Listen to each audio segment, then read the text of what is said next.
mais uma vez no nosso primeiro simpósio multidisciplinar do UniRN.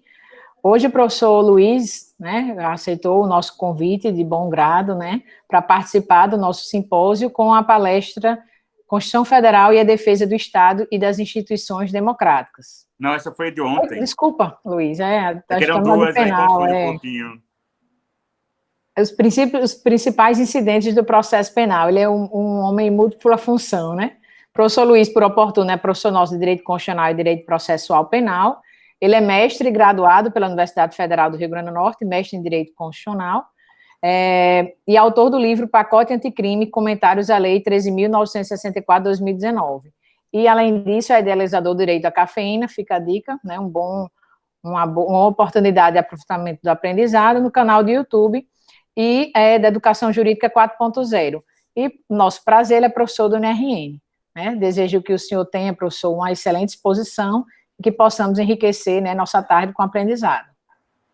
Obrigado, professora Úrsula. É um prazer, né, falar com o pessoal, falar aqui no mais um dia do primeiro simpósio multidisciplinar do UNE, né, esse simpósio inovador para a gente, totalmente virtual. Eu até tinha falado alguns dias atrás com as minhas orientandas, a gente teve as bancas de TC, e a minha calhou de ser a primeira. Né? Professor Valber, quando foi organizar as datas, e a minha calhou, por sorte, de ser a primeira. Eu cheguei para as minhas orientandas e disse, olha, vocês estão fazendo história, para o curso de Direito, vocês são a primeira banca virtual, né, da nossa história, e isso aconteceu provavelmente com os cursos aqui de arquitetura, né, de nutrição, de educação física. Então, a gente está num momento novo, e é isso que eu quero tratar, né, que a gente está fazendo história, e fazer história não é muito divertido. É muito bacana quando a gente vê os fatos históricos, a gente não imagina os perrengues que aconteceram, né, a gente não imagina os problemas que aconteceram naqueles momentos, a quebra de 29 da Bolsa, a Segunda Guerra, toda a criação, né, do novo constitucionalismo, a Revolução de 30, de 32, o golpe de 64. A gente sempre vê esses eventos em livros, mas a gente nunca imagina o que é que isso impactou para a sociedade, para a economia, para o direito, né? E é mais ou menos isso que eu quero falar. Quando a gente fala de incidentes, eu gosto muito de um livro que é o Incidente Antares. É uma história muito bacana, me foge agora o nome do autor, porque eu digo que gosto do livro, mas não lembro o nome do autor. E qual é a ideia? Né? Incidente é aquilo inusitado. É algo que ocorre, é completamente inusitado, a gente não esperava. E a gente não esperava pelo que está acontecendo. Né? A gente começou no finalzinho do ano passado a ver ali uma ou outra notícia a respeito de uma doença misteriosa, né, que estava matando algumas pessoas na Ásia. Depois a gente começa a ver isso também na Europa, e quando a gente dá por si, está todo mundo trancado em casa, né, desde março aí, e infelizmente tendo atingido uma marca muito negativa.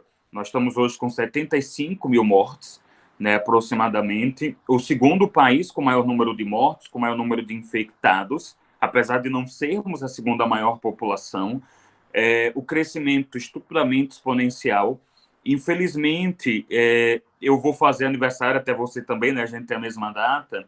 Vamos fazer, infelizmente, aniversário com um presente tétrico, porque a projeção é que a gente chegue nessa data, iniciozinho de agosto, com 100 mil pessoas mortas. A expectativa é de que no final do ano o Covid seja a maior causa de mortes do país, contando todos os tipos de crimes, todos os tipos de doenças, etc. E aí, como é um momento, né, muito complicado, a gente teve que se trancar às pressas, e isso acabou trazendo vários problemas, né, que a gente não esperava. Essa adaptação que se faz no ensino, ela teve que ser feita também no processo penal. Né? Então, eu tive aí vários incidentes, como é que eu vou lidar com as cadeias, como é que eu vou lidar com as audiências, como é que eu vou lidar com o tribunal do júri, né? Quem é aluno de penal, né, de direito, ou até mesmo quem não é, mas já viu um júri na televisão, vê que é uma aglomeração de gente, né, uma aglomeração de pessoas, os jurados, a plateia, etc. Como é que eu vou lidar com as chamadas audiências de custódia? Então, tudo isso foi uma novidade para a gente, né? Aí, vários crimes que antes a gente nem estudava porque não dava tempo, né? Você pensa aí, em todas as universidades, isso não é só da gente, em todas praticamente, eu tenho 2 semestres para ver todos os crimes possíveis, o que é humanamente impossível, porque a gente tem entre 600 e 800 crimes previstos no ordenamento jurídico brasileiro, ou seja, é impossível ver tudo. E tinha uns que a gente sempre ou via em 5 minutos ou nunca via. Ah, ali o crime de epidemia, o crime de infração de medida sanitária. É um negócio porque a gente nunca... E hoje eles estão à tona, né? Hoje são os crimes mais falados, mais badalados, ou seja, a gente teve que se refazer, né? E esse refazimento está trazendo muitas consequências para um processo penal que já não estava bem. Não é como se a gente tivesse na maior calma do mundo e aí vem essa pandemia exigindo uma transformação. No finalzinho do ano passado, nós tivemos, em 24 de dezembro, então veja aí que presente de dia de Natal, né? 24 de dezembro, nós tivemos a publicação da Lei 13.964. Que lei é essa? Pacote anticrime. Pacote anticrime, eu acho, né? Claro, tem... Mas eu acho que foi a maior mudança que a gente teve no processo penal, no mínimo, nos últimos 20 anos. No mínimo, se não foi, desde aí da Constituição. E aí o pior, a gente tinha que aprender em 30 dias, porque a lei só ia ter uma vacácio, né? Vacácio, para quem não é do direito, é o tempo para começar a ser aplicada de 30 dias. Só que é 30 dias contando Natal, contando o recesso de Ano Novo. Ou seja, estava lá eu, dia 24, véspera de Natal, lendo no Diário Oficial a lei. Né? Muita gente também teve que fazer isso. E mudou muita coisa para a gente. E a gente estava caminhando nessa mudança, discutindo o que é que a gente ia fazer, discutindo o que era de benéfico e o que era de prejudicial, e veio a pandemia para a gente ter que se preocupar com 2 coisas ao mesmo tempo. Uma, a gente se preocupa, então, aí, né, com o pacote anticrime, e 2, com todos os problemas que vêm da pandemia. E aí, essa pandemia, além de causar vários desafios, como eu falei, audiência de custódia, as questões da prisão, etc., ela traz uma lição muito importante para a gente, que é o seguinte, né? Porque eu vi muita gente dizer, estamos no mesmo barco. Não estamos. A maior lição dessa pandemia, e isso se aplica para o processo penal, é que a gente pode estar no mesmo mar, na mesma tempestade, mas nós nunca estivemos no mesmo barco. Tem gente que está de transatlântico, tem gente que está numa canoa feita de papelão. Isso a gente viu, por exemplo, na questão da educação. Né? A gente, obviamente, nós tivemos problemas, né? Nós tivemos ali uma necessidade de adaptação, mas nós somos privilegiados. Nós não tivemos interrupção do semestre, a maior parte dos nossos alunos teve a possibilidade aí de transitar para essa modalidade virtual, né? Uma modalidade provisória, mas aquilo de provisório até a gente não sabe quando, porque a gente não sabe quando vem essa vacina.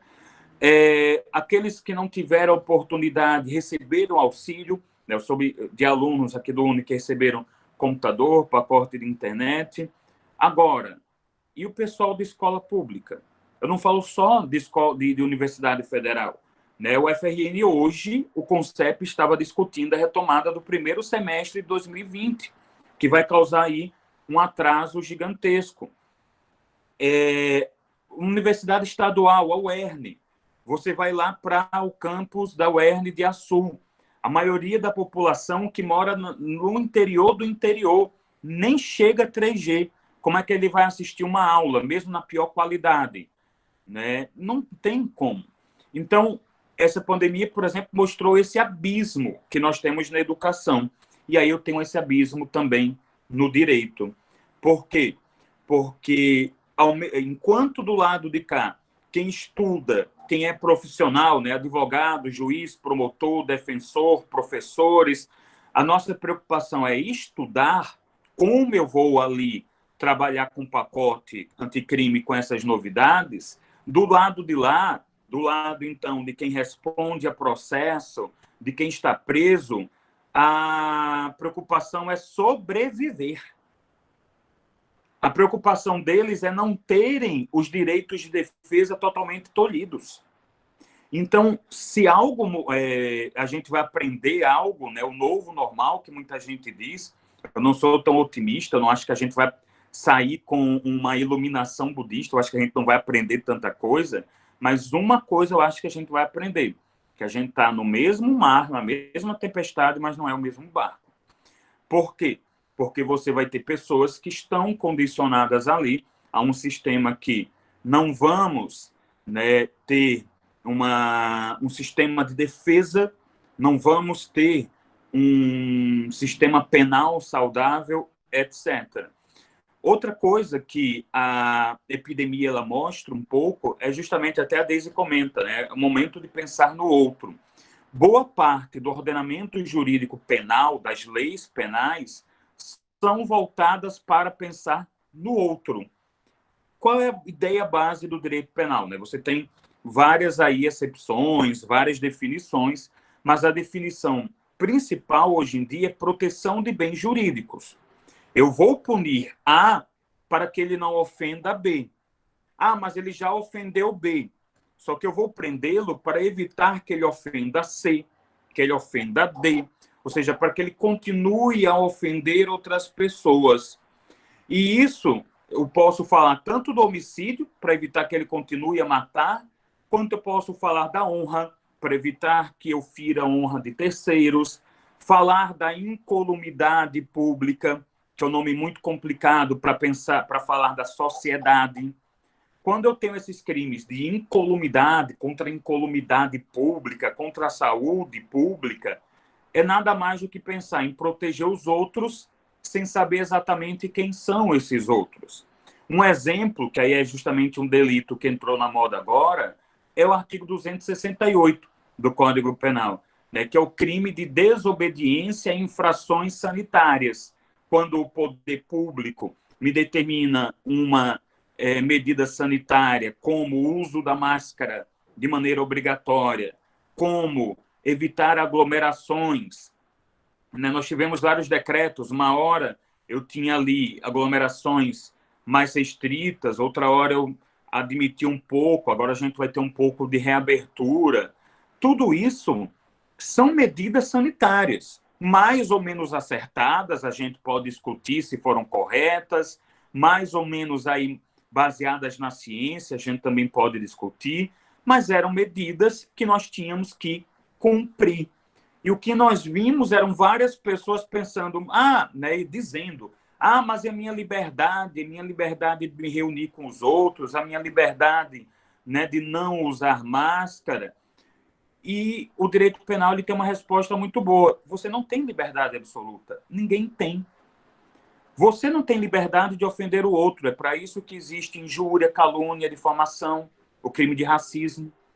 Você não tem a total liberdade sexual. Eu quero fazer sexo com alguém mesmo contra a vontade desse alguém. Você não tem essa liberdade. Para isso que existe estupro de vulnerável. Eu não tenho ali a liberdade de pegar o objeto que eu quero. Para isso que existe o furto. Então, a gente tem liberdades tolhidas. E o artigo 268 ele faz isso. Por quê? Por proteção de terceiros, proteção da sociedade. Quando eu uso máscara, não é para evitar que eu tenha o meu contágio, que eu me contamine. A máscara, segundo a maior parte dos especialistas, é para evitar o contágio de terceiros. Ou seja, para evitar que outros tenham, né, a sua saúde debilitada, porque, sei lá, se naquele dia eu estou doente e só descubro no dia seguinte, quando os sintomas aparecerem. E então a gente foi colocado, né, eu acho que o artigo 268, que veio à moda agora, ele gera um debate muito interessante, que é pensar no outro, tanto uma questão ética, de pensar no outro, quanto uma questão jurídica, de verificar que, eu posso estar cometendo crimes quando eu não penso no outro. E parar com essa visão de que só o negro, só o pobre comete crimes. Eu vi muita gente que eu conhecia de um histórico que a pessoa se dizia cidadão de bem, a pessoa se dizia que bandido bom é bandido morto, cometendo o artigo 268. Então, peraí, amigo, você está cometendo crime. Peraí, como é que bandido bom é bandido morto? Então você vai começar a defender o suicídio? Porque você cometeu o crime. Eram pessoas que antes defendiam, por exemplo, que não devia haver direito à defesa. E que bom que elas vão ter agora o direito à defesa. O direito, talvez, de demonstrar que não sabiam da regra, o direito a demonstrar que não fizeram intencionalmente. Então, o artigo 268, e esse momento, vai mostrar isso, que, olha, existem nuances, né, que existem ali, por isso que eu preciso do direito de defesa dos outros, por isso que eu não posso ter essa mentalidade, né, que eu acho infeliz, de bandido bom é bandido morto, uma mentalidade de violência. Até porque a gente percebe, que eu estou falando com ironia, né, a gente percebe que tem funcionado essa mentalidade de violência. 60 mil mortos por ano, um número incalculável de roubos, porque a gente investe na violência. E todo ano a gente investe mais na violência e a gente tem piores resultados. É como aquela pessoa que, para sair do buraco, continua a cavar. Ah, eu vou sair do buraco cavando, cavando, cavando. É o que a gente tem feito. Aplica violência e por aí vai. Né? E assim, então a gente tem que ter essa ideia, e o artigo 268 também mostrou outra coisa para a gente, né? É engraçado como um artigo ele vai ensinando coisas, além do próprio fato de prender ou deixar de prender. Ele mostrou que você se pautar exclusivamente no direito penal para implementar comportamentos não funciona. Porque eu chego lá e digo, olha, quem praticar o artigo 268 vai ter uma pena de detenção de 1 mês a 2 anos. Vai ter uma multa de R$ 2.000. E mesmo assim tinha gente sem máscara, ainda tem hoje em dia. Mesmo assim tem gente, né, fazendo festa. Mesmo assim, e a gente teve já com os decretos publicados, eu vi uma manifestação que eu me surpreendi. Todas as pessoas têm direito à associação, à reunião, à liberdade de expressão, mas era uma manifestação chamada Corona Fest. Ou seja, o nome já era estupidamente ofensivo quando a gente já tinha pessoas mortas, inclusive na RN. Então, você percebe, opa, mas está aqui o tipo penal, por que as pessoas não estão cumprindo? Porque é algo que a gente já sabia há muito tempo. Só existir crime não é suficiente para induzir condutas. Eu tenho que ter ali uma campanha de conscientização. Foi o que aconteceu, por exemplo, com a direção sob efeito de álcool. Eu sempre tive, eu tenho desde ali do surgimento do Código de Trânsito, a previsão, né, do crime da direção sob efeito de álcool. Por que houve essa mudança da sociedade, a mudança cultural? Não foi porque existiu o crime. Até aumentou a pena, mas não foi isso. Porque a gente teve campanha cultural e a gente teve fiscalização. Hoje você pode ver, muita gente pode saber que nem tem blitz, mas se sente mal de beber e dirigir. Sente aquela culpa dentro de si. É que nem com o cinto de segurança. Às vezes eu tiro o cinto, eu vou confessar isso, eu tiro o cinto na rua do condomínio, já chegando perto do condomínio. Eu me sinto mal. Porque eu vou andar 30 metros sem cinto. Aí eu me pergunto, por que eu fiz isso? O que é que me fez ter esse comportamento? Campanha de informação, fiscalização. Então, a gente não pode ficar apostando tanto no fato de ter um tipo penal. A gente tem que trabalhar com outras formas de evitar novos delitos. E aí o que acontece? O fato da gente não trabalhar com isso possibilita que, em momentos de crise, certos crimes aumentem. Vocês devem já ter visto, talvez na televisão, a explosão de violência doméstica. Mas eu tenho crime de violência doméstica. Sim, mas você não tem campanha educativa, você não tem fiscalização. Pior, fiscalização se tornou agora quase impossível. Que antes a gente acabava descobrindo um caso de violência doméstica quando a mulher ia na vizinha, quando ela ia no trabalho, quando ela ia no supermercado, na igreja, na escola, e aí as pessoas próximas percebiam alguma coisa, a própria família percebia alguma coisa. Agora todo mundo trancado em casa. Então, você tem uma dificuldade de fiscalização. Como eu poderia ter evitado isso antes, sem achar que o direito penal tem todas as respostas? E o que a gente está vendo aqui é que algumas pessoas não estão aprendendo. Nós temos no direito penal uma coisa chamada de direito penal da emergência. O que é esse direito penal da emergência? É que em certas situações, alguns parlamentares, né, o Congresso em si, acham que a melhor resposta é, além do que é feito pela polícia, pelo judiciário, que é aplicar os crimes que já estavam lá previstos, criar mais crimes ou aumentar mais a pena, como se fosse uma resposta imediata. Aquela pessoa que leva um susto e bate em quem aplicou, né, em quem deu o susto. A gente teve isso em Brumadinho. Teve o caso de Brumadinho, um bocado aí, né, de penas maiores, de novos delitos envolvendo crimes ambientais. A gente teve o caso do vazamento das fotos íntimas da atriz Carolina Dickmann. Crime contra, né, foi votado em 10 segundos ali, o crime contra a invasão de computadores. A gente está tendo discussão de novas penas agora, penas mais graves. Tem projeto para aumentar a pena do 268, né, que é a infração à medida sanitária. Tem projeto para aumentar a pena, eu acho que é o 265, que às vezes a gente acaba, né, não lembro, anotei aqui o número, mas enfim, que é o atentado contra serviço público de utilidade pública. Como assim atentado a serviço público de utilidade pública? Tem gente agredindo médico, agredindo enfermeiro, invadindo hospital. Então, existe essa resposta, né? Eu tenho que aplicar o direito penal. Mas aí, até como o Elielson colocou a mensagem aí, o direito penal tem que ser o último recurso. Porque estamos vendo, nesse momento, as pessoas não estão usando máscara, as pessoas estão cometendo violência, mesmo com crimes existindo, mesmo com crimes sendo colocados aí, né, na moda, por assim dizer. Ou seja, eu tenho que trabalhar com outras coisas, não apenas o direito penal.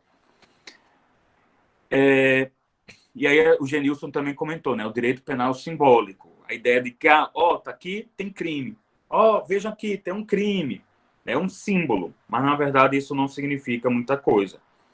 E aí qual é outro problema do fato da gente ter apostado tanto num direito penal simbólico? É o fato de que para tudo a gente prende.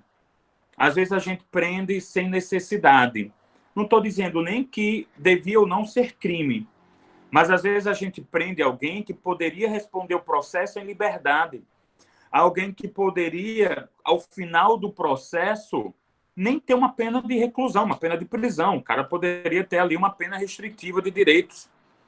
E, ao você prender esses indivíduos, você está cada vez aumentando o encarceramento num país que não constrói presídios, que não abre novas vagas, que não humaniza esses presídios.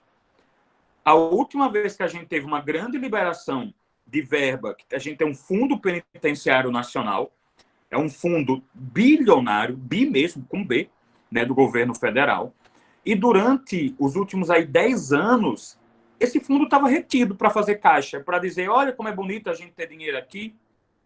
É que nem você deixar de pagar a prestação do apartamento para poder dizer que tem dinheiro na carteira. Você está com dívida, amigo. Então, o que estava acontecendo? Estava se retendo esse dinheiro, que era dinheiro que poderia ser usado para melhorar a estrutura de presídio, que poderia ser utilizado para aumentar o número de vagas. Tem gente que diz, aumentar o número de vagas, você quer aumentar o número de prisões, prender mais gente?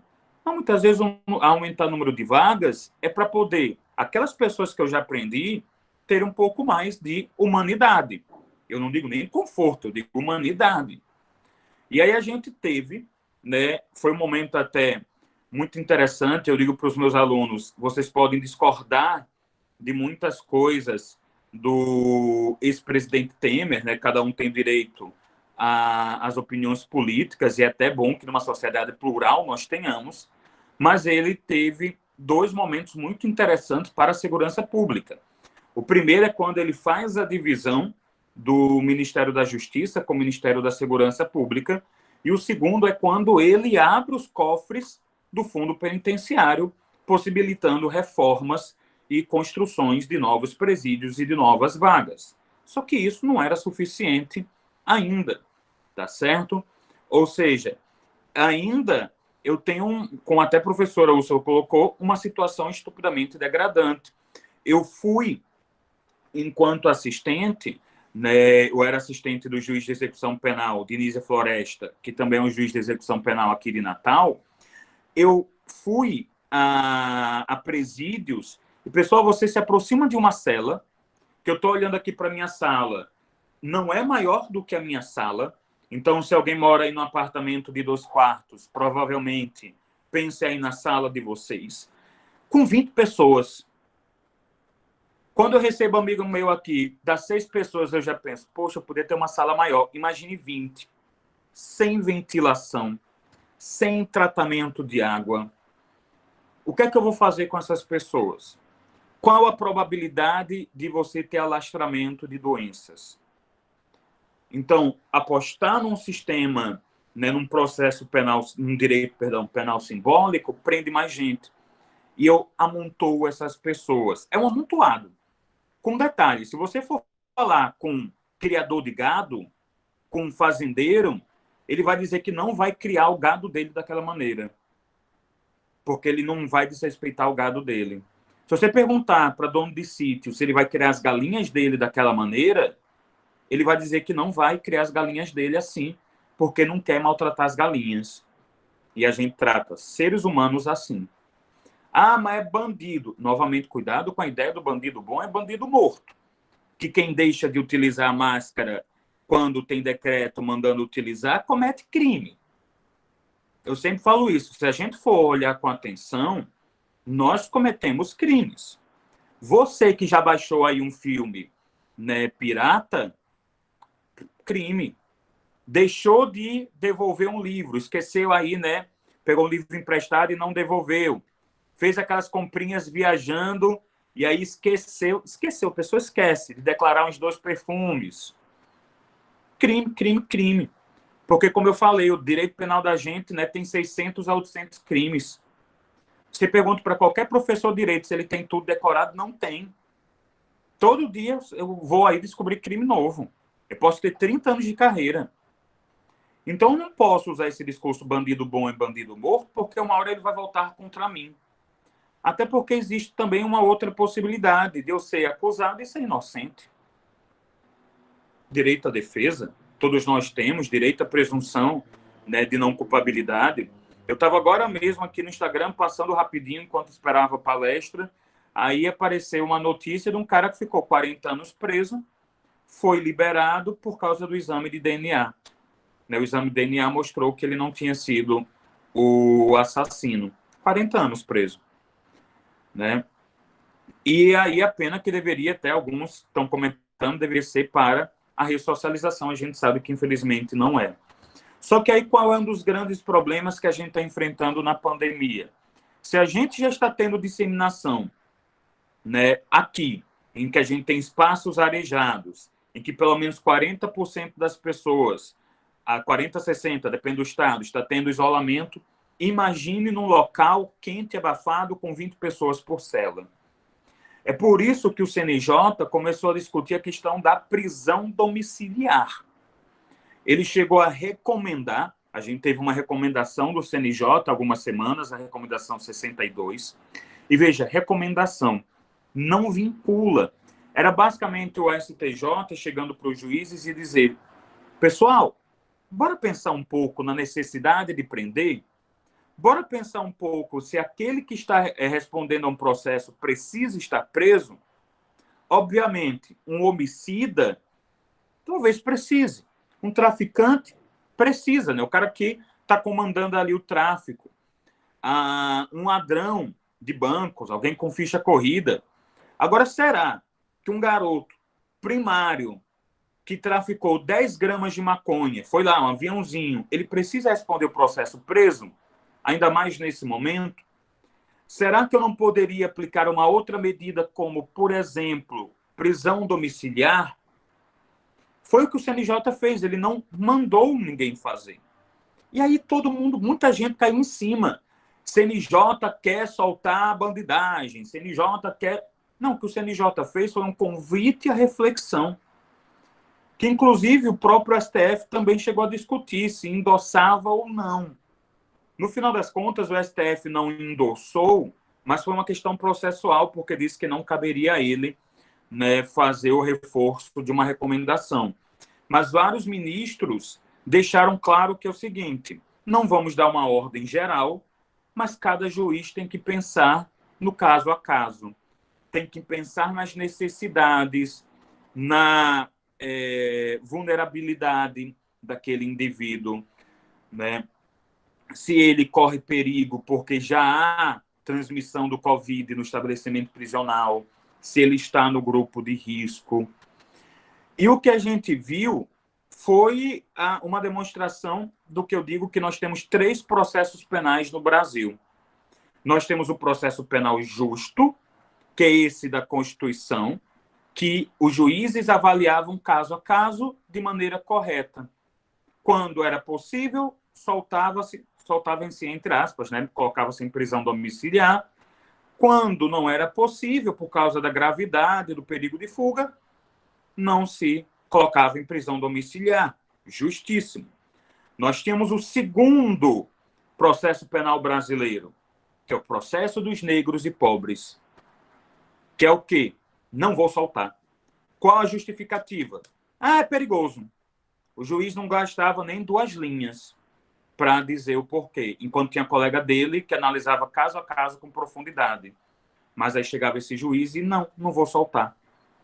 Sendo que, detalhe, nós sempre tivemos a obrigação de que o juiz fundamentasse muito bem quando determinava a prisão ou quando soltava.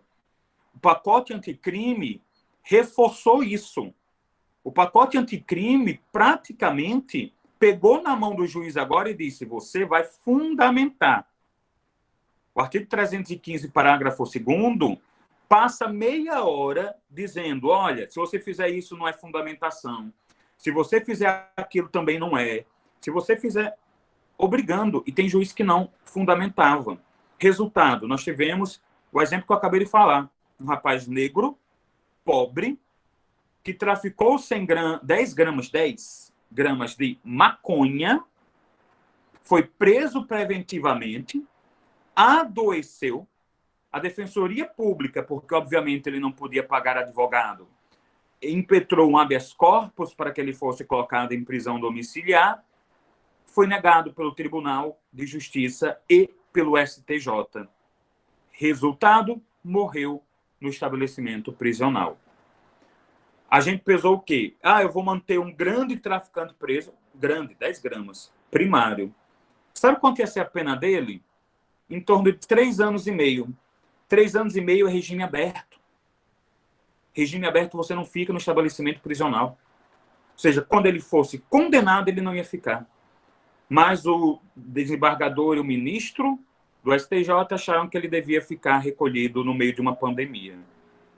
E você tem o terceiro processo penal, que é o processo penal de quem tem grana, de quem tem dinheiro, que é o cara que contrata um advogado caríssimo, e eu não vou culpar o advogado, obviamente, quando você tem qualidade, você vai cobrar um preço alto, o advogado faz um trabalho que é indispensável, ele não defende o crime, ele defende o direito de defesa, mas aí chega o cara que tem o poder aquisitivo para contratar esse advogado e consegue, no dia seguinte, que o presidente do STJ dê a ele uma medida, né, de prisão domiciliar. Muitas vezes até correta. Né? Muita gente criticou o presidente do STJ agora pela prisão domiciliar do Queiroz, né, envolvido aí na polêmica recente. Tecnicamente, ela não está errada. Ele fazia jus a uma prisão domiciliar. Ele é paciente oncológico, mais de 50 anos. Então, se eu for pegar a regra do artigo 318 do Código de Processo Penal, é correto. O que me chocou, por exemplo, o fato de que ele teve direito E no mesmíssimo Superior Tribunal de Justiça, o rapaz que já estava com Covid e morrendo não teve. E vários outros, idosos, diabéticos, contaminados ou não, também não tiveram. O que é uma demonstração que, às vezes, mesmo se aplicando a lei de maneira correta, eu percebo que estamos todos na mesma tempestade, mas não no mesmo barco. Então, essa prisão domiciliar, se eu vou aplicar, se eu não vou aplicar, se é correto ou não, né, ela é mais uma evidência de como a gente não estava preparado, de como o processo penal, que já não era justo, teve que lidar com uma situação muito complexa. E aí imagine a figura de você que está sem dinheiro, está dirigindo o seu carro, está atrasado para o trabalho, está brigando com a esposa ou com o marido e ainda bate. Ou seja, você já estava numa situação terrível e ainda, para piorar, você bate o carro. E pior, o carro nem tinha seguro, para terminar logo a situação. Então, imagine que era essa situação que a gente estava. E esse é um problema da questão da prisão domiciliar. A gente teve outros. Audiência. Como é que eu vou fazer audiência? A gente vai fazer audiência virtual, né? A videoconferência. Parece fácil, mas não é. Obviamente é muito fácil quando eu tenho, por exemplo, um escritório de um bom advogado que pode montar na sala dele um local para videoconferência, que o réu pode ir de carro sem passar por outras pessoas para aquela sala com uma boa conexão de internet. Mas o que é que eu vou fazer com o réu preso, que é defendido pela Defensoria Pública e está no estabelecimento prisional que não tem nem conexão à internet? Pessoal, eu não sei se consertaram, faz um tempo que eu não sou mais assistente, mas quando eu era assistente, o presídio de Caicó não tinha sinal de celular. Raramente pegava. Isso é ótimo para o criminoso não ligar, mas isso era péssimo para os diretores, para o pessoal da administração. A gente não conseguia contato, não tinha também internet. Então, como é que eu vou fazer videoconferência com essas pessoas? Com um detalhe importante. Há muito tempo, há anos, o Código de Processo Penal já prevê a possibilidade de videoconferência, só que a gente nunca botou isso na prática. Você tem um ou outro presídio que já tem a estrutura, mas a maioria não. E aí agora, se a gente tivesse trabalhado correto, a gente estava preparado, mas a gente não está. É que nem o estabelecimento prisional. Talvez eu não tivesse me preocupando tanto com prisão domiciliar e com o alastramento do Covid, se antes eu tivesse prisões humanizadas, com tratamento médico e também, né, com até uma diminuição, né, não tantas pessoas presas. Eu achei interessante, até voltando um pouco para a questão da prisão domiciliar, quando houve a discussão no STF, que um dos votos dissidentes, eu não lembro agora qual foi o ministro, disse: cada juiz vai avaliar e pode-se manter a prisão no estabelecimento prisional porque os estabelecimentos têm assistência médica. Né? Então, já que tem assistência médica, na verdade, o preso vai estar mais seguro lá porque o médico está muito próximo. Só que isso é desconhecer completamente a realidade. Quando se tem assistência médica, uma vez por semana alguém que vai suturar a ferida. Tem estabelecimento que quando o preso se fere, ele tem que ser conduzido para fora. Então, é fora da realidade, né, o que algumas pessoas acabam propondo. E, novamente, podia ser menos ruim, porque melhor não está. Ninguém de nós está na melhor das situações. Mesmo o mais privilegiado está, pelo menos, com faniquito de sair de casa. Mesmo eu estou aqui confortável na minha casa, tenho um privilégio, né, de poder trabalhar de casa sem precisar sair, sem precisar pegar ônibus nem nada. Né? Basicamente, estou aqui no meu sofá, na minha cadeira. Mesmo eu não estou na melhor das situações, que eu estou com aquele faniquito de sair, de ver gente, de ver o povo, de aglomerar. A gente fazia jantar toda semana com os amigos. Então, para ninguém tá bom. Agora, podia ser menos ruim, especialmente para os estabelecimentos, né, prisionais. Aí toda essa discussão da prisão domiciliar. E aí, voltando, né, porque eu vou e volto, mas aí voltando para a questão das audiências virtuais, nós temos essa primeira dificuldade, né? Como é que eu vou ter boas audiências virtuais para o réu preso, para o réu especialmente pobre, por falta de estrutura nos presídios e falta de estrutura na própria defensoria. Eu não falo apenas da defensoria. Muitos advogados não vão ter a estrutura. Tem advogado que está no início de carreira que não tem escritório, não tem condições, às vezes, de ter um escritório grande. Tem advogado que pediu auxílio emergencial.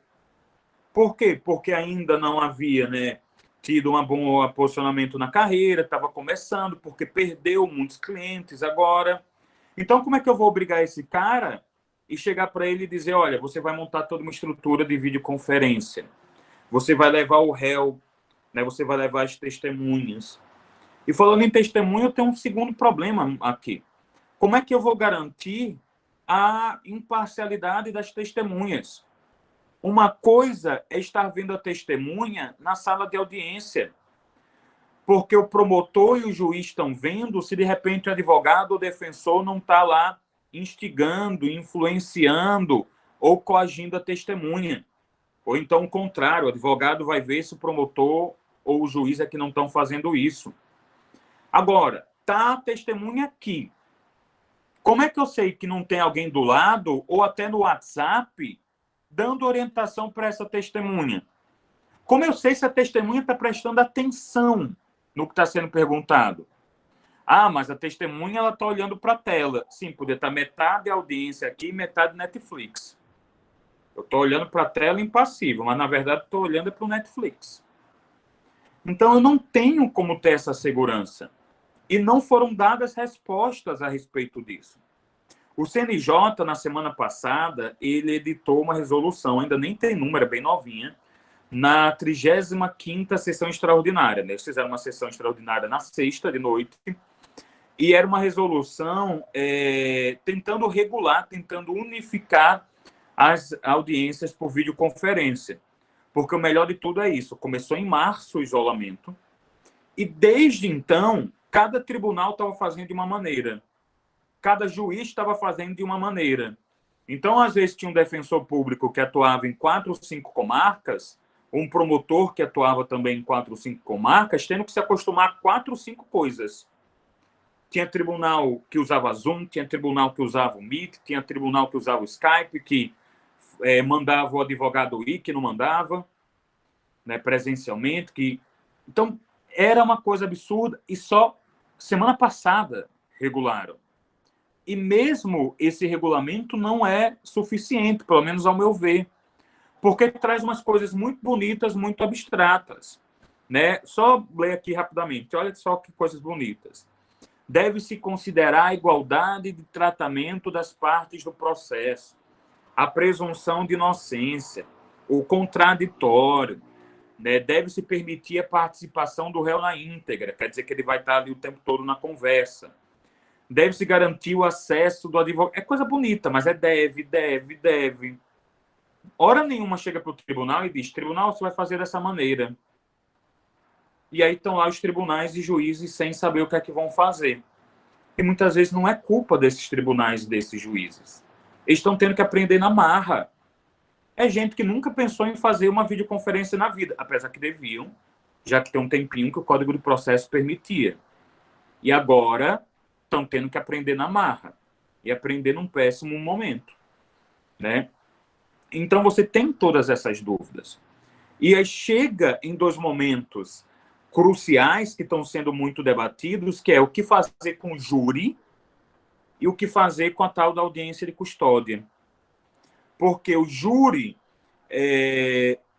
para quem ainda não chegou nessa parte, né, em direito, para quem não é do nosso curso, Você tem ali os crimes dolosos contra a vida, né? Então, homicídio, instigação ao suicídio, aborto, etc. E você vai ter um grupo, são 7 jurados, 7 membros do Conselho de Sentença, que são 7 pessoas comuns do povo. São eles que vão julgar e vão dizer se a pessoa é culpada ou inocente. Tem um 8º juiz, que é um juiz normal, né, um juiz concursado, togado, mas ele só está lá para mediar, para ver se está tudo de acordo com o regramento. Quem decide são essas pessoas comuns. E aí o que a gente vai fazer? Vai mandar todo mundo presencialmente? Vai levar todo mundo para lá? Vai ter gente que diz, não, não posso fazer físico. Por quê? Porque eu vou reunir no mesmo plenário, na mesma sala, o juiz, o promotor, o defensor, os 7 jurados, policial, testemunha, o réu. E o pior, não são 7 jurados. Porque no dia tem que comparecer 25. Que dos 25 a gente vai sortear os 7. Então vai só somando gente. Então você vai chegar para algumas pessoas e essas pessoas, e até uma opinião válida, elas não falam por mal. A opinião delas é que não, eu não posso fazer físico. Eu tenho que esperar. Porque se eu fizer físico, eu vou colocar em risco uma série de pessoas. Eu vou colocar em risco as testemunhas. Vou colocar em risco, inclusive, o próprio réu, que depois vai voltar para o presídio contaminado.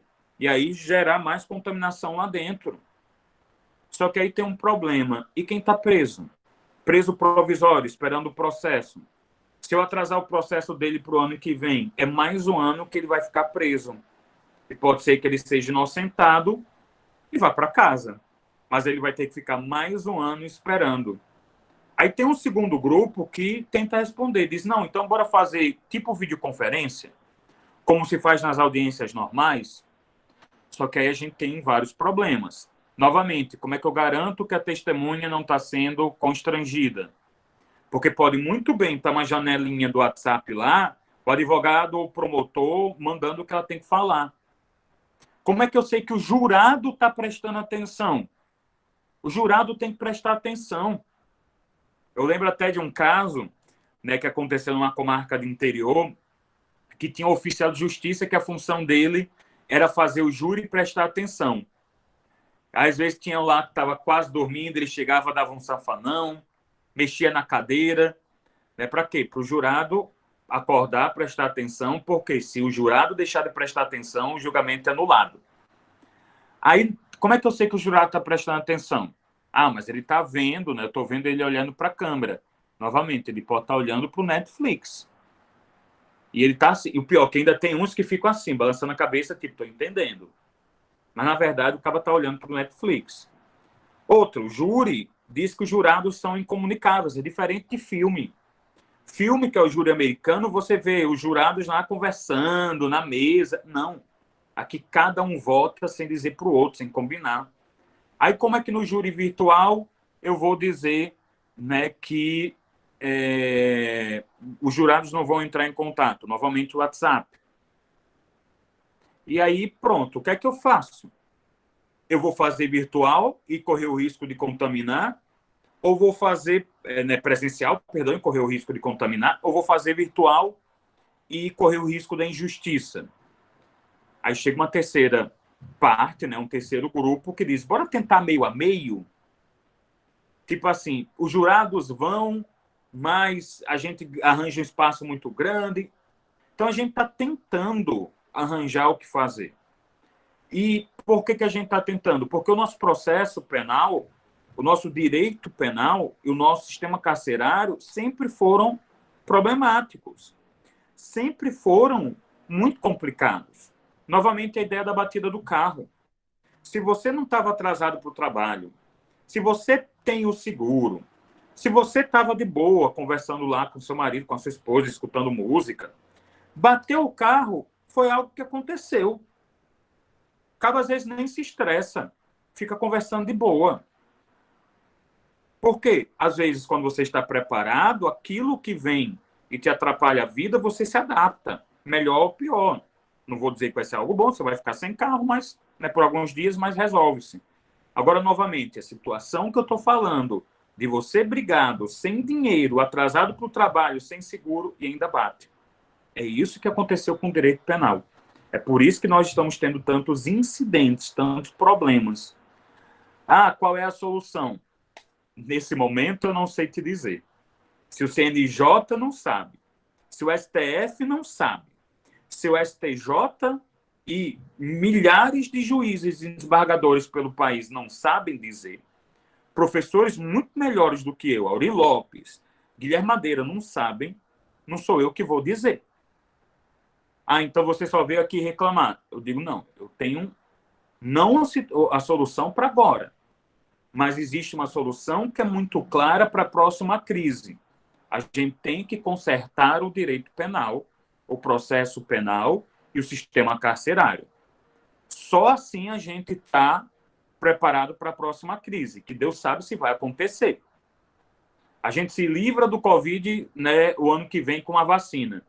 Vai ser o maior carnaval que já existiu na história do Brasil. Provavelmente a gente vai emendar carnaval com festa junina, né, de tanta alegria. Aí daqui a 10 anos aparece uma outra. Deus queira que não, mas daqui a 10 anos aparece. Se a gente não tiver preparado para esse momento, né, que infelizmente aconteça, a gente vai ter os mesmíssimos problemas ou ainda maiores. Então a gente tem que começar a olhar para o direito penal, para todos esses defeitos que estão acontecendo e dizer como é que eu corrijo isso para o futuro. Não agora, que a gente não sabe como vai fazer, mas no futuro. Está tendo encarceramento demais. Como é que eu resolvo isso? Né, para evitar que lá na frente esse grande encarceramento e essas prisões desumanas gerem problemas. Está tendo aqui o descumprimento de regras e a galera não está com medo, né, porque está cometendo crimes. Como é que eu resolvo isso? Né? Por exemplo, não é porque eu criminalizo, é por campanhas, né, de conscientização. Eu não sei fazer audiência virtual, então se prepare, né, aprenda. Então, se a gente se preparar, esses problemas tendem a ser menores. O problema é que a gente não se preparou para uma situação de crise. A gente não fez. É que nem a pessoa que não faz uma poupança. Ah, não vou fazer poupança, vou gastar tudo que eu tenho. Aí aparece lá um gasto indesejável, um gasto imprevisto. E, novamente, para dor de cabeça da gente, tudo isso está acontecendo no meio do furacão que é o pacote anticrime. Eu comecei o ano, comecei muito inocente esse ano. Né? Até a astróloga dizendo, não, esse ano vai ser muito bom para Leão, vai ser muito bom não sei o quê. Todo mundo que os astrólogos disseram que o ano ia ser bom, o povo que mentiu, né? E bom que dizem isso, o horóscopo do ano novo é tudo isso, vai ser muito bom para Áries, para Escorpião, para Leão, todo mundo mentiu, né? Então eu achei que esse ano ia ser tranquilo, aula normal, vou viajar, vou passar o ano falando de pacote anticrime.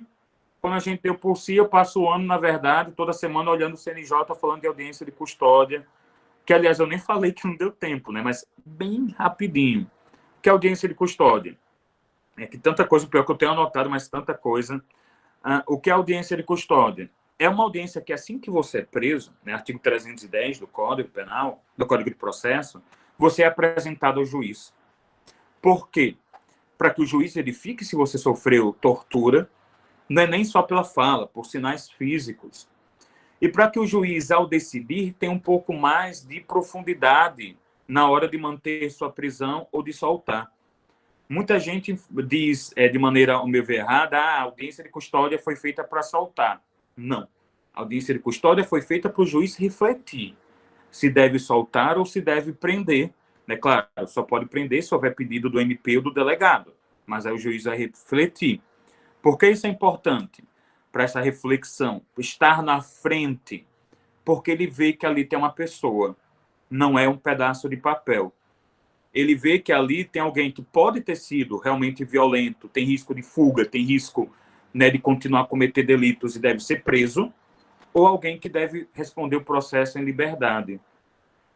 Que antes eu só vi uma folha de papel, agora pior, só vejo uma tela de computador. Parece que folha de papel a gente sente as coisas. Eu, pelo menos, né, eu gosto de manusear papel, dá uma sensação de realidade. Aí os juízes nem estão vendo mais o papel, é computador. E eu já vi, né, flagrante ser homologado em 5 minutos, marcado no relógio. Pessoal, 5 minutos para o juiz receber o auto de prisão em flagrante, ler todo, mandar para o MP lê esse flagrante todo, várias páginas, com vários depoimentos, o MP fazer um parecer, né, dizendo se deve prender ou não, o juiz lê o parecer e escrever sua decisão. Ele conseguiu fazer isso em 5 minutos, refletindo. Não, o juiz, assim que recebeu, ele já sabia se ia manter preso ou se ia soltar. E normalmente mantém preso. Então, a audiência de custódia, ela vem trazer esse contato humano. E aí, o que é que a gente vai fazer com a audiência de custódia? Vai fazer videoconferência ou vai fazer pessoal? Novamente, que pessoal eu tenho um risco de contaminar outros presos. Virtual, eu tenho um risco de perder esse contato humano. Talvez se eu tivesse um espaço para manter o preso, né, isolado, ele podia ir para a audiência, volta, fica ali de uma quarentena, numa cela única, exclusiva para ele, e depois volta para a cela normal com os outros. Mas não tem. Porque eu não me preparei, porque eu não tenho espaço. Então, era mais ou menos isso que eu tinha para contar. Eu sei que não é um cenário bom, né, mas é uma crise, é um incidente, né? Isso me lembra, novamente, o incidente de Antares, mas lá pelo menos era divertido. Né? Lá era uma comédia, aqui é uma tragédia, na verdade. Obrigada, professor Luiz. Eu anotei aqui umas 2 páginas, viu, Luiz, de perguntas minhas, mas hoje hoje não é meu direito de falar, né? Vou passar aqui para o pessoal aqui do chat. Tem uma pergunta aqui de Walter, que ele fez Não, Walter, ele fez um comentário. Parece que a nossa sociedade tem dificuldade de cumprir a lei, né? Quer sempre valorizar somente os seus direitos, né? A ignorância é um grande mal. Mas ele formulou uma pergunta. Ele faz o seguinte questionamento: a função da pena deve ser, então, rediscutida, né? Quando o senhor falou bastante no presídio, no sistema prisional, a pena de prisão deverá ser limitada apenas para casos muito graves? Então, assim, a gente tem que pensar, na verdade, primeiro, qual é a função do direito penal. A função do direito penal não é punir. Punir é a ferramenta, né? A função dele é evitar, são 2, na verdade, que é a própria função da pena e a função dele, que é repreender. Ou seja, amigão, você fez besteira feia, e prevenir novos delitos. Prevenir novos delitos, que seria o quê? Ressocializar. Evitar que aquele indivíduo venha cometer novos crimes. O Celso de Mello, inclusive, o ministro do STF, ele disse que não é nem ressocializar. Se o cara cometeu crimes, ele não foi socializado da primeira vez. Então, a gente, na verdade, tem que passar por um processo de socialização. Porque ele tem, talvez, uma mentalidade violenta, talvez ele tenha tido o ambiente violento que levou ele àquilo, um ambiente pobre, etc. A gente acaba vendo, né? E aí não é nem opinião, são dados. Eu sempre digo, matemática é algo que você não pode discutir, né? Você pode até dizer que alguém leu errado, mas se os números estão lá, que diz que países menos desiguais socioeconomicamente têm menos crimes. Então, o que acontece? Eu tenho que chegar para esse cara que passou por todo o ambiente criminoso e dizer, eu vou te transformar num cidadão. Então, o direito ele deveria servir para isso. Às vezes eu vou precisar aprender, eu vou. Por quê? Porque aquele cara é estupidamente violento. O crime foi violento. Então, a repreensão, a punição tem que ser grande, porque eu tenho que reafirmar e mostrar para ele, olha, você desafiou o direito e o direito vai te dar uma resposta à altura. E já que eu preciso trabalhar com a ressocialização, eu tenho que dar a ressocialização lá dentro do presídio. E em outros casos, eu não vou precisar fazer isso pela prisão. Eu vou poder punir de outra maneira. Você vai prestar serviço à comunidade. Você vai pagar aqui cesta básica. E, ao mesmo tempo, trabalhar com, né, a ressocialização, com a reeducação. Tem um projeto muito bacana, eu não lembro a promotora que conduz isso, eu até, se alguém depois souber aí, eu peço mil desculpas, que ela ajudou a implementar aqui o círculo de homens, né, a roda de homens, para quem praticou violência doméstica. Então, são pessoas que foram condenadas ou que tiveram ali o processo substituído por isso, para conversas, acompanhamento terapêutico, psicológico, que é a questão da reeducação. Então, eu não acho que seja, até respondendo o Walter, necessário repensar o que o direito penal tem que fazer. Eu acho que essas duas finalidades são boas. A gente tem que repensar o nosso uso do direito penal. É achar que com violência a gente vai atingir a ressocialização. Eu tenho que prender alguém por 30, 40 anos, prende, a lei deixa, mas eu não tenho que tratar como animal. Eu vou tratá-lo de uma maneira séria. A gente tem que entender, severidade não é animalidade. Prender alguém numa cela de 6 metros é previsto em lei. Eu posso fazer isso digno. E ninguém aqui vai gostar de 6 metros, ou seja, estou punindo. Mas não preciso colocar 20 pessoas numa cela de 6 metros. Então, a gente acha que vai atingir as finalidades com a violência e, novamente, a gente acha que vai conseguir outras coisas que não são as finalidades. Eu vou fazer com que as pessoas tenham um comportamento diferente, né? A questão da máscara. Não era essa a finalidade do direito penal. O direito penal está lá se falhar o resto. O direito penal está lá para punir, evitar novos crimes. Reeducar é do lado de fora. É escola, é campanha, é por aí vai. Então, eu acho que não é repensar as funções, mas é pensar como executar as funções. Obrigada, professor. Professor, vários comentários. Fernanda aqui dizendo que o senhor é top, que ficaria horas lhe ouvindo. Eu também, viu, Fernanda? Estou muito... E, Luiz, a sua fala, eu estou vendo aqui que ela impulsionou assim, o lado humano, vários comentários dos alunos com relação à situação carcerária, à situação deplorável, né? Tem vários alunos comentando aqui sobre, né, o comportamento, né, que é dado aos presos. Eu tinha colocado até aqui o tratamento desumano e degradante, uma vez, só uma parte, como orientadora de uma pesquisa de uma aluna de iniciação científica, nós pesquisamos por um ano vingança privada, os linchamentos públicos. E onde essa aluna ia, inclusive nós chegamos a defender esse projeto num congresso maior no Rio de Janeiro, onde ela ia e faziam conversas informais, né, que não fosse no campo do direito principalmente, diziam, e você defende, né, se ele estuprou alguém, ele tem que sim ser linchado, né, se ele fez um furto de um shampoo, né, não tem problema nenhum a sociedade, né, tirar roupa, deixar ele andar seminu ou nu, né, na rua, ou como tivemos aqui em Natal, um caso que acompanharam de moto e fizeram 2 tentativas de furto. Olha o bem jurídico protegido, como você falou, né, era um bem material.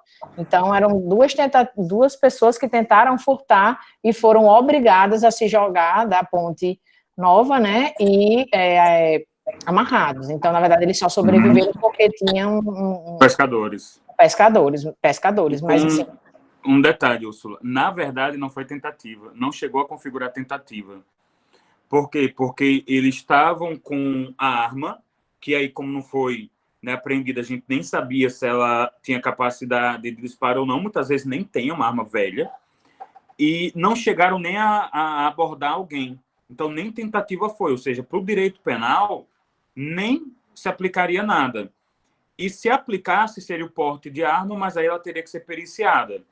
Quem, do outro lado, mandou ele pular da ponte, cometeu tentativa de homicídio qualificado. Sem falar nos filmes, né, na exibição do dano à honra, né, porque era filme, piadinha, e lançar a imagem deles nus na internet, enfim. Exato. Luiz, eu poderia passar a tarde aqui conversando, né? Não tem mais perguntas, gente, aqui no chat. Assim, o que ela comentou, né, o que perguntaram a ela, você defende, eu acho que é uma situação que a gente tem que refletir, que eu já ouvi algumas pessoas dizerem, mas ele, né, o criminoso, faria isso com você. E uma coisa que meu avô dizia qual é a sua régua moral? A minha régua moral vai ser a do criminoso? Esse argumento de ele faria o mesmo, para mim não vale, porque, na verdade, é isso que nos diferencia. eu não vou cometer crime, aquela pessoa cometeu. Esse próprio caso aí, né, eram 2, inclusive, menores. Eles, nem tentativa de furto, mas bora lá pensar se foi tentativa. Quem puniu eles praticou tentativa de homicídio qualificado. Ou seja, esses foram muito mais criminosos do que aqueles que iam tentar o furto. Então, não foi nem questão de eles fariam igual, né? Os garotos do furto fariam igual.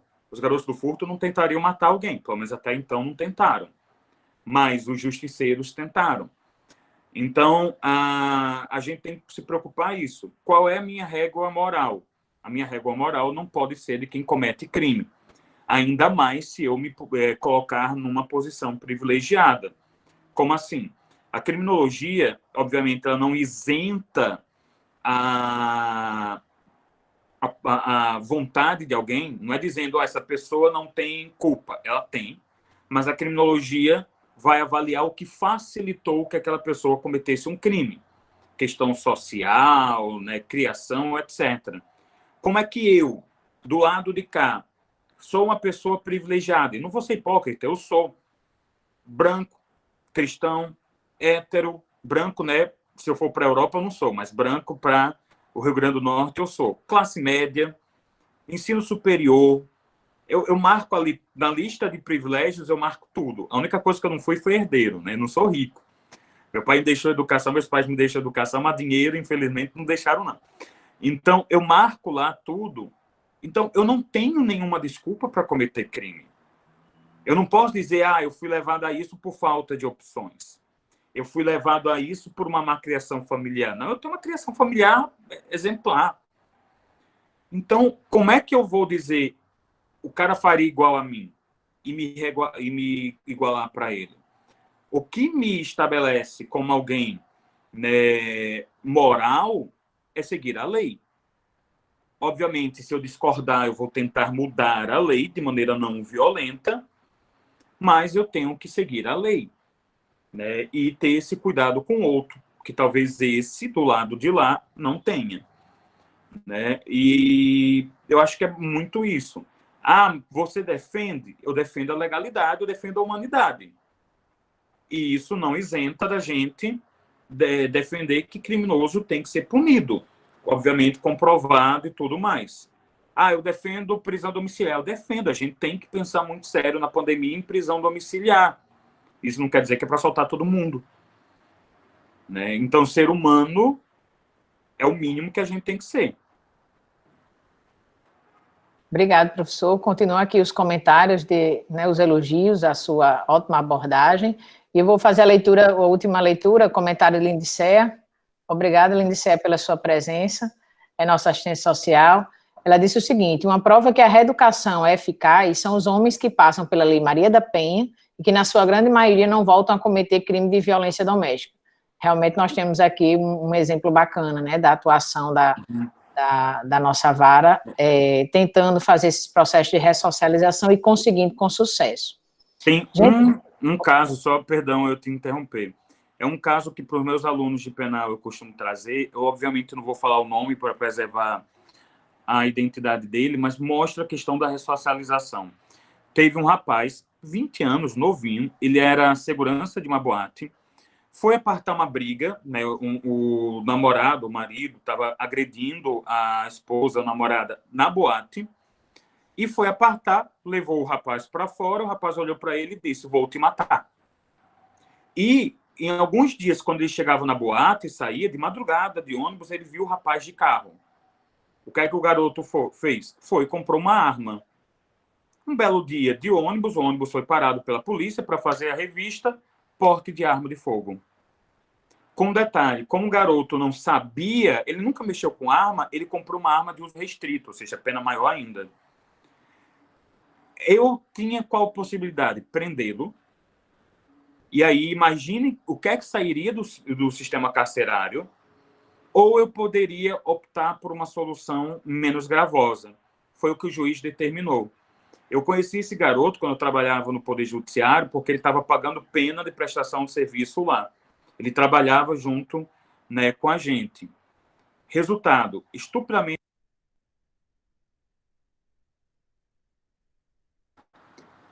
Estão me ouvindo? Eu acho que...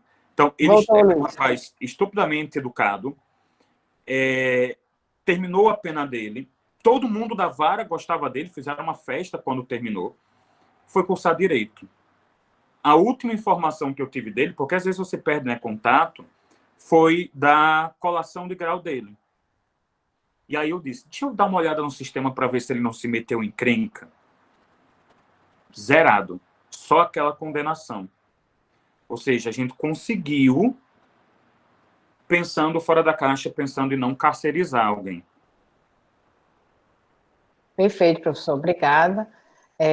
Gente, só lembrando, né, no nosso chat tem o link para vocês realizarem o credenciamento online para poderem receber a certificação, e tem um formulário também de satisfação, né? A opinião de vocês é muito importante para que nós possamos pensar em outros eventos como esse.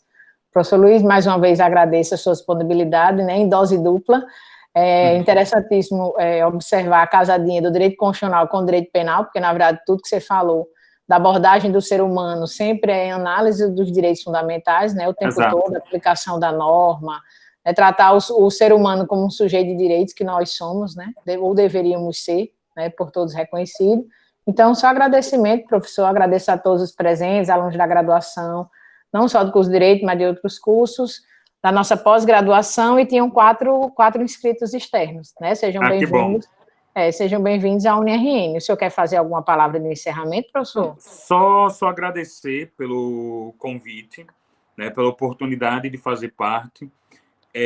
A gente teve várias palestras aí, a sua eu vi que estava lotada, todo mundo, né, elogiando. A gente teve uma palestra muito boa do reitor, amanhã de violência doméstica já está lotado, que quer dizer também, né, que há um interesse, inclusive eu acho que é uma abordagem mais social, e que é bacana isso, que a gente pode ir aprendendo coisas um do outro, aprendendo essa questão disciplinar. Para quem tiver interesse de conversar, de ver algumas coisas que eu falo, né, que às vezes eu explico algumas coisas, tem meu Instagram, que é LF Pinheiro Neto, se eu puder fazer aqui a propaganda, né? E para quem estuda penal, lembra que eu falei que eu achei que eu ia passar o ano falando do pacote anticrime, meu livro está na Amazon, né, vai chegar agora no dia 3 de agosto, mas já está em pré-venda. Só que aquilo, eu achei que eu ia passar o ano falando do pacote, a gente tem que agora pensar no pacote e na crise, né, na crise aí do processo nessa pandemia. Então são duas dores de cabeça que a gente tem que pensar, mas a gente vai tirar de letra, se Deus quiser. E, novamente, agradecer, né, a todo mundo que está aqui, as palavras carinhosas, que eu acho que faz parte desse diálogo. Quem discordou também eu agradeço, que eu acho que o diálogo sempre é importante. Obrigada, professor. Agradecemos a todos a presença, né, em nome do UniRN, em nome da extensão que organizou esse simpósio. E obrigado, gente, pela presença. Não esqueçam de fazer o credenciamento, tá certo? E acompanhem amanhã, né, como o professor Luiz falou, eu já falei no início do evento, nós temos amanhã o dia inteiro de eventos, às 10, às 15 e às 17 horas. Hoje, às 17, também temos mais um evento, né, em 40 minutos. Amanhã, lei de condomínio, no turno matutino, no turno vespertino, guarda compartilhada, e às 17 horas, violência doméstica, com profissional de serviço social e de psicologia, como o Luiz falou, dando uma abordagem mais social, mas tão interessante quanto. Certo? Obrigado, gente.